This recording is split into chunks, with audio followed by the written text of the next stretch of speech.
Hi, welcome to the Rugby Breakdown. I'm Steve Samuelson, editor of rugbyheaven.com.au, and it is that time of year again, spring tour, which means no sleep for me on Saturday nights, and Georgina Robinson is trudging around the fields of Europe chasing the stories for Rugby Heaven. Now, the big news for this weekend's match against England at Twickenham is that Australian captain James Horwill has been dropped. He's lost his captaincy. He would have lost his place in the team if it wasn't for Rob Simmons being injured. And that's another big call by Ewen McKenzie, who was James Horwill's Reds coach up in Queensland. Now, everyone thought that when Ewen McKenzie took over the Wallabies, it would be a case of the Reds mafia running the team. It was clearly not the case. He's already made several big decisions. He started off by not having Quade Cooper in the 15. He dropped Will Genia to the bench. And now he's taken away the captaincy from James Horwill. And, of course, the other big decision that Ewen McKenzie made was promoting Quade Cooper to be vice-captain. Now, just a year ago, he was saying the Wallabies was a toxic camp. That was, of course, under coach Robbie Deans.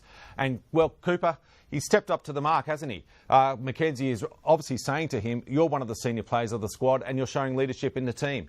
And, well, he did perform well against the All Blacks 2 weeks ago. He was strong in defence. His technique was a bit wobbly, but his attack was outstanding. I could only think of one mistake that he made. And if Quade Cooper can keep playing like that, the Wallabies are heading to good times.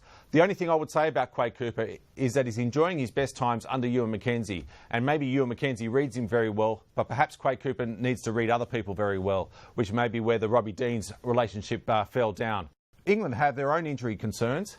Alex Corbacero, who tore the Wallabies pack to shreds in the Lions test in July, he's out. Lock Jeff Parling is also out, and that's good news for the Wallabies. Now, of course, James Horwill's axing is a sign that Ewen McKenzie is not happy with the way the tight five is performing. They've been very good in the line-out, and ironically, the loss of Rob Simmons is going to hurt them against England in that regard. He's very good on the defensive line-out, but they've been lacking oomph up front. The scrum has been okay in the last 2 weeks, but it's around the collision areas that they're no good. Stephen Moore has been excellent at hooker, but the others, well, James Slipper, Ben Alexander, James Horwill, and even Rob Simmons himself, they've not been good in open play. And I think Ewen McKenzie is looking for more spark in that front. They need to win the breakdown against the English if they're going to have any chance. Now, of course, this is a Grand Slam tour plus a match against Italy. Now, the Grand Slam is, of course, England, Wales, Ireland and Scotland. The Wallabies have only ever beaten all 4 teams on the one tour once. That was back in 1984. Can this team do it? They can certainly beat all those teams on their day. Whether they'll do 5 wins in 5 matches, recent history would suggest they can't.